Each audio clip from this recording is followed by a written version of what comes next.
Thank you and good afternoon. Not only, as Professor Harper said in introducing me, do I work for an organisation that has a significant commercial presence in Asia in general and China in particular, but at the personal level, my wife and I have two children adopted from China, so at both levels take a particular interest in what's happening in that country. And of course, over the last 30 years, China's economic achievements have been truly astonishing. As I'm sure everyone's aware, more people have been lifted out of poverty more quickly over that time than at any other in human history. China is now rightly regarded as a major participant in the global economy and is quite legitimately seeking a role commensurate with that in forms of international governance, not least in terms of economic and financial governance. Yet, over the past decade, I'd argue that two aspects in particular of China's economic growth and transformation have become increasingly problematic. First, its double-digit growth over the years 2003 through 2007, peaking in mid-2007 at a rate of 14%, were unstable, imbalanced, uncoordinated and unsustainable. Who said that? Not me,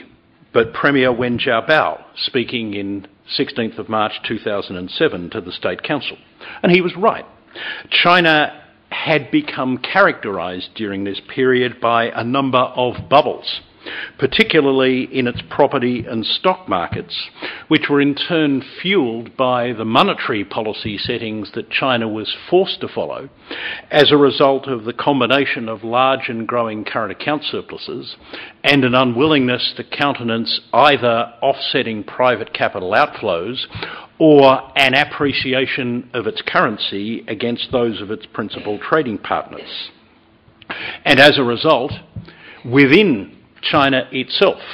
there were distortions and bubbles that in their own way were as potentially damaging for the Chinese economy as the bubbles which had grown up within the United States and British economies in their respective property and stock markets.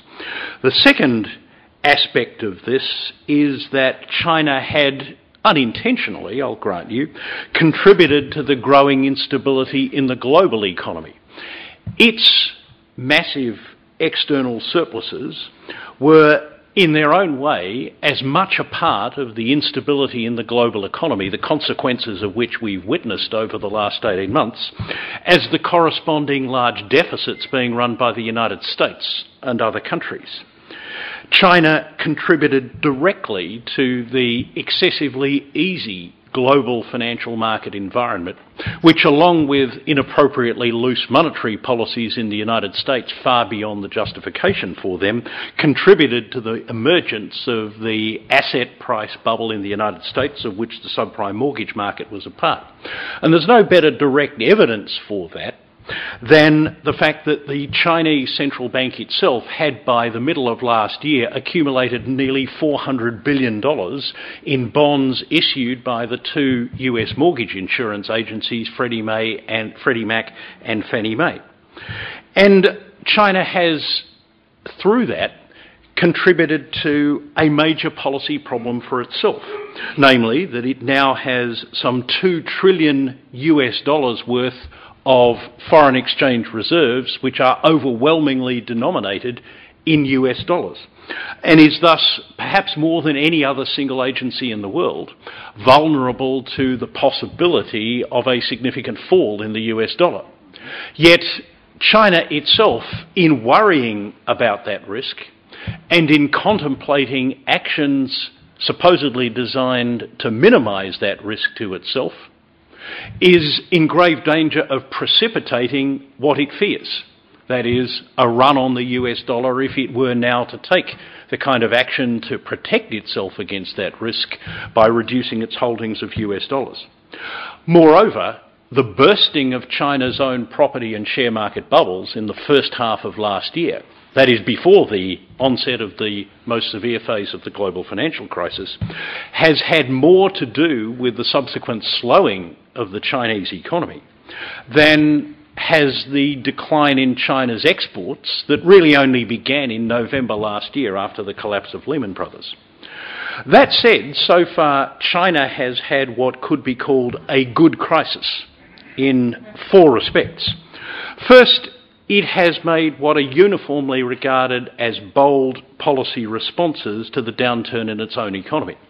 There are a few other countries which have gone as far as China has in terms of marshalling fiscal policy in particular in order to address the economic downturn within its own borders. Secondly, it's evident in China to a much greater extent than in any other major economy that the measures it's taken, both fiscal and monetary policy, to put a floor under the downturn in its economy have been effective. There are few economies in the world that can make a reasonable claim that their economies will be growing at something like their sustainable trend pace before the year is out than China. Third, China has emerged as playing a constructive role in international coordination of global responses to the crisis.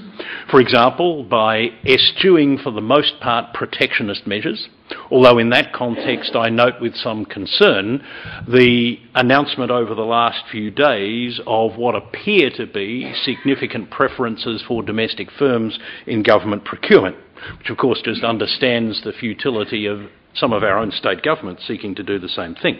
I include under that heading of playing a constructive role in international negotiations about the crisis the proposals that have been put forward earlier this year by the Governor of the People's Bank of China, Governor Zhao, for a new system of international reserve management. That's not to say that I endorse the particular specifics of China's proposal to use the SDR, the IMF's special drawing right, as a new international currency, or for the IMF all of a sudden to become some kind of global bank issuing that currency, but rather the fact that China has been prepared to come forward with well thought out proposals as a contribution to what is undoubtedly an important medium-term global issue, reflect well on the way the authorities in China have responded to that. And finally, and perhaps again not necessarily intentionally, China has been a major indirect beneficiary of the damage that the global financial crisis has done to the international reputation of the so-called Washington Consensus, the idea that for the most part market forces, unfettered to any significant degree by government regulation, should be the major driver of and determinant of patterns of economic growth in individual countries and around the world. Instead, China's, if it can be called Beijing consensus, of essentially state-directed economic growth, with state-owned enterprises playing a major role in key industries and with government continuing to exercise tight control over financial sector activities in particular, at the moment does appear to many elsewhere in the world as being a more desirable outcome. Now, I don't necessarily endorse that conclusion myself, and I'm not advocating it. What I'm simply saying is that as a result of the collateral damage that the US model of economic activity, or the Anglo-Saxon model of economic governance, has sustained, China's standing with the rest of the world has been commensurately enhanced.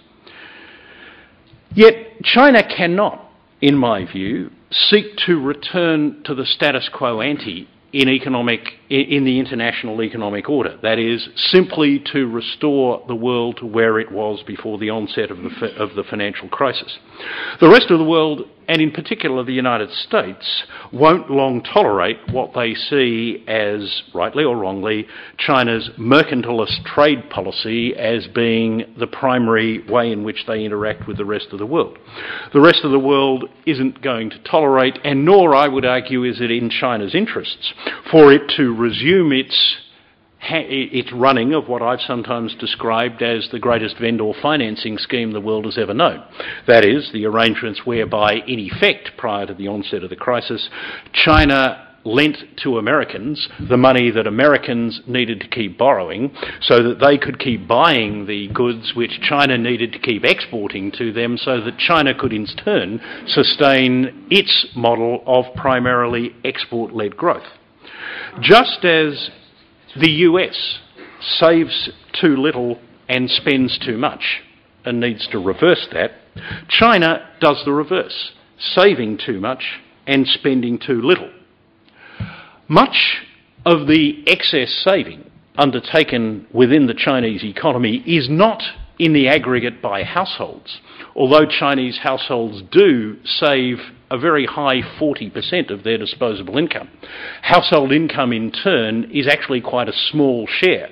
not only by European or American standards, but even by the standards of other Asian nations, share of China's overall national income. Rather, the excess savings from the perspective of China's economy as a whole are, for the most part, in the corporate sector, and in particular, these days, within the state-owned enterprises sector. And it's that excess savings which Chinese SOEs are allowed largely to keep for themselves, free of any market discipline, or indeed even any policy discipline exercised by China's economic ministries over how it's allocated, that in turn lies behind the excess investment that is another key characteristic of the Chinese economy, by contrast not only with Western economies but also with most other Asian economies at similar stages of their economic development. Fortunately, and I say this from China's perspective as much as from that of any external observer, there is a neat solution to these imbalances that persist within China's economy, and that is for the Chinese government to introduce dividend requirements on its state-owned enterprises, that is, requiring them to transfer to the Chinese state as the owner of these enterprises a significant proportion of their profits, which would in turn allow the Chinese state to fund a more adequate social security system that would in turn reduce the need for Chinese households and families to save as much of their incomes as they do and allow them to spend more. At the same time, imposing a dividend requirement on China's state-owned enterprises would oblige them to submit to the discipline of either the stock market, the bond market, or a more commercially oriented banking system in allocating the capital for investment, and hence inevitably resulting in slightly less of that. A likely consequence also would be that China would run smaller external surpluses and desirably would allow more of those surpluses to be offset by capital outflow, that is, allowing ordinary Chinese citizens and Chinese institutions to invest in other parts of the world, an option that's currently denied to them. And all of that would, in my view, not only be in the interests of the international economy broadly defined, but would also be very much in China's own interests. And since, as a major power in its own right, the Chinese, no less than any other country of similar standing, can be expected to decide what they do primarily by reference to what's in their own interests, it's my hope that Chinese economic policy over the next 5 to 10 years is going to go down that particular path